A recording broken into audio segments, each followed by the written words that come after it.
नमस्कार विद्यार्थियों। आज बीए भाग द्वितीय वर्ष का अगला टॉपिक है मानव भूगोल के सिद्धांत। मूलतः मानव भूगोल में अलग अलग सिद्धांत दे रखे हैं। उनमें 3 प्रमुख सिद्धांत हैं। जो सबसे पहला सिद्धांत आता है क्रियाशीलता या परिवर्तन या सक्रियता का सिद्धांत, दूसरा पार्थिव एकता या सार्वभौमिक एकता का सिद्धांत, और तीसरा है वातावरण समायोजन का सिद्धांत। ये मानव भूगोल में प्राकृतिक और सांस्कृतिक जो तथ्य हैं, उन तथ्यों में जो मानव सबसे एक क्रियाशील प्राणी है और क्रियाशील प्राणी होने के नाते वो अपने ज्ञान और कौशल के आधार पर पर्यावरण में समायोजन करता है और विभिन्न तथ्यों के आधार पर इन 3 सिद्धांतों का निर्धारण किया गया है। उनमें पहला सिद्धांत आता है क्रियाशीलता या परिवर्तन या सक्रियता का सिद्धांत। सबने सुन रखा है कि परिवर्तन प्रकृति का नियम है। Change is the law of nature.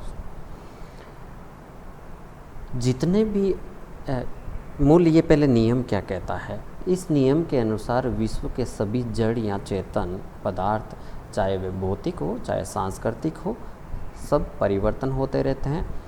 उनके रूप, अवस्था और स्थिति में कार्यकलाप होने की क्षमता होती है। कहने का मतलब सीधा ये हुआ कि पृथ्वी पर जितने भी चाहे भौतिक या सांस्कृतिक पदार्थ हो, उनमें सब में परिवर्तन होता रहता है। कोई भी तथ्य स्थायी नहीं है और उनमें परिवर्तन होता रहता है। इसलिए कहा जाता है परिवर्तन प्रकृति का नियम है।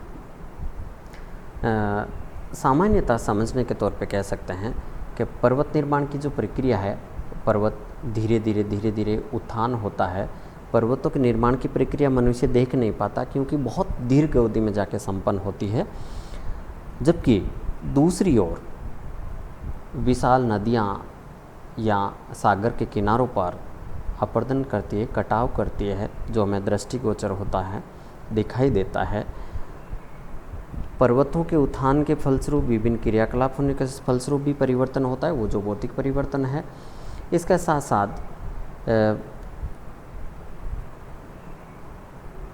भौतिक कारकों में जलवायु अगर बात करें तो जलवायु का परिवर्तन लगातार होता रहता है। जलवायु एक स्थान से दूसरे स्थान पर परिवर्तित होती रहती है। क्षेत्र विशेष की भी जलवायु के विभिन्न कारकों में दाब ताप में परिवर्तन आता रहता है। तो इस प्रकार कहने का मतलब पहला सिद्धांत ये हुआ कि जितने भी पृथ्वी पर जो भौतिक या सांस्कृतिक तथ्य पाए जाते हैं, उनमें लगातार परिवर्तन होता रहता है। कोई भी तथ्य स्थायी नहीं है। मानव की अगर बात कर लें तो मानव की संख्या में भी लगातार परिवर्तन होता रहता है। क्षेत्र विशेष की संख्या में परिवर्तन होता रहता है। वहाँ पर और जनसंख्या उत्पन्न होती जाती है या वहाँ से अन्य क्षेत्रों में स्थानांतरण होता रहता है। तो किसी स्थान पर संख्या बढ़ जाती है, किसी स्थान पर संख्या घट जाती है। तो इस प्रकार के विकास और क्रियाकलाप को स्पष्ट करते हुए परिवर्तनशीलता प्रकृति का नियम है। और ये जीन ब्रूस ने अपने सिद्धांत में अपने शब्दों में इसको व्यक्त किया कि हमारे चारों ओर जितनी भी वस्तुएं हैं वे सब परिवर्तनशील है। प्रत्येक वस्तु यहाँ तो बढ़ रही है या उनका ह्रास हो रहा है। वास्तव में कुछ भी स्थायी नहीं है। चूँकि भूगोल के भौतिक और मानवीय तथ्य निरंतर परिवर्तनशील है, अतः इस दृष्टि से उनका अध्ययन किया जाना चाहिए। जीन ब्रूस का ये मूलतः सिद्धांत है।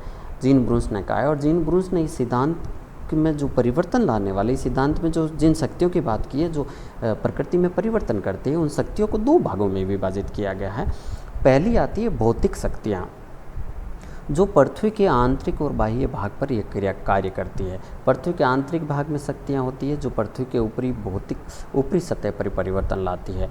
और ऊपरी सतह में जो विभिन्न प्रकार के जैसे गुरुत्वाकर्षण शक्ति या विभिन्न प्रकार के जो प्रक्रम है, जिसमें जल दाब है, बहता हुआ जल है जिसे नदी भी कह सकते हैं, पवने हैं, हिमनद है, इस तरह के जो प्रक्रम हैं जो बाह्य शक्तियों के रूप में काम आते हैं, जो विभिन्न प्रकार के भौतिक परिवर्तन लाते हैं।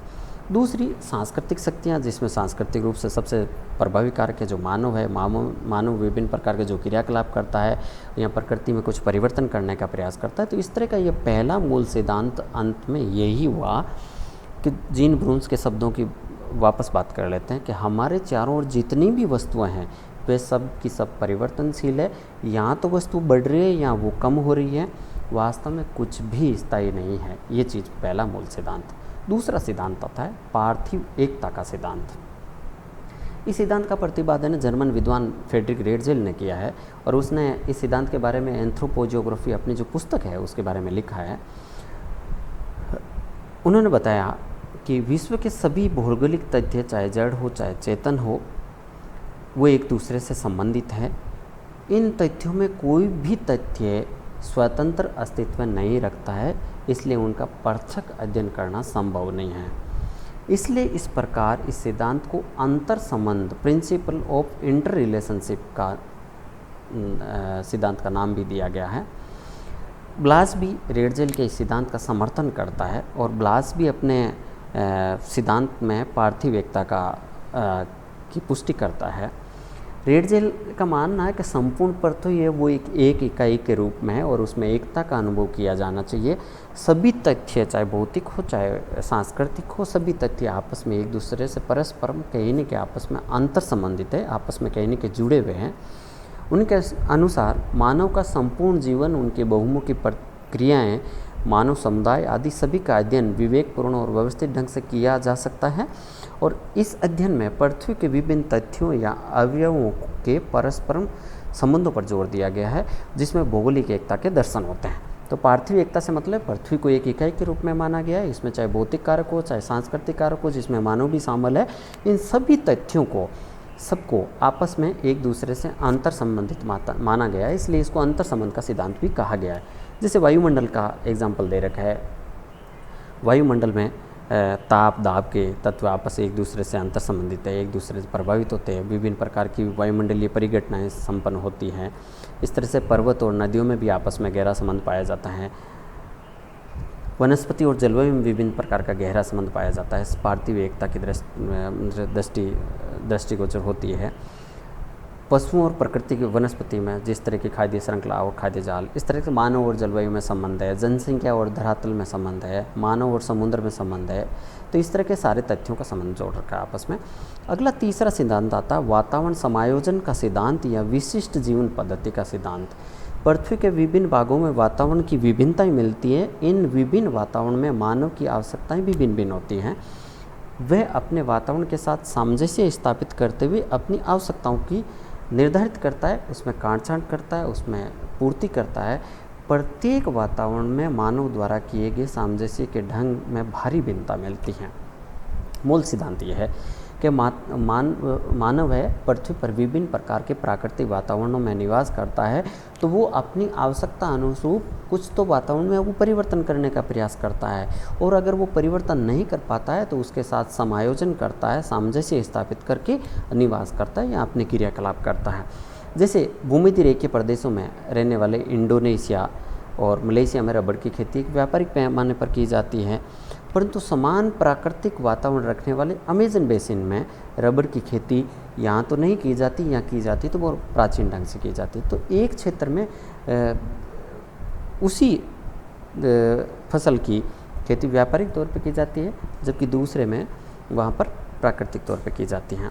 इस प्रकार मानव के प्रत्येक क्रियाकलाप प्राकृतिक और सांस्कृतिक वातावरण से प्रभावित होते हैं। अब आता है कि ये वातावरण का जो समायोजन है वो दो रूपों में करता है, दो प्रकार से करता है। एक तो समानुकूलन और दूसरा परिमार्जन या रूपांतरण। समानुकूलन से क्या मतलब है कि वातावरण में अपने आप को ढालने या परिवर्तन कर लेने को, अपने आप को खुद को उनके वातावरण के अनुसार परिवर्तन कर लेना। दूसरा है परिमार्जन या रूपांतरण। मानव किसी स्थान पर अपनी आवश्यकता के अनुसार वातावरण में संशोधन कर लेता है और अपने आप को अनुकूलित करने की कोशिश करता है। कहने का मतलब है जब पहला समानुकूलन या समायोजन अर्थात वातावरण के अनुसार मानव अपने आप को परिवर्तित करता है। दूसरा परिमार्जन या रूपांतरण। रूपांतरण से मतलब है मानव अपनी आवश्यकता अनुसार वातावरण में परिवर्तन करने का प्रयास करता है, उसमें कुछ संशोधन करता है। तो इस प्रकार है ये मानव भूगोल के 3 मूलतः सिद्धांत दिए गए हैं। इन सिद्धांतों में तीनों में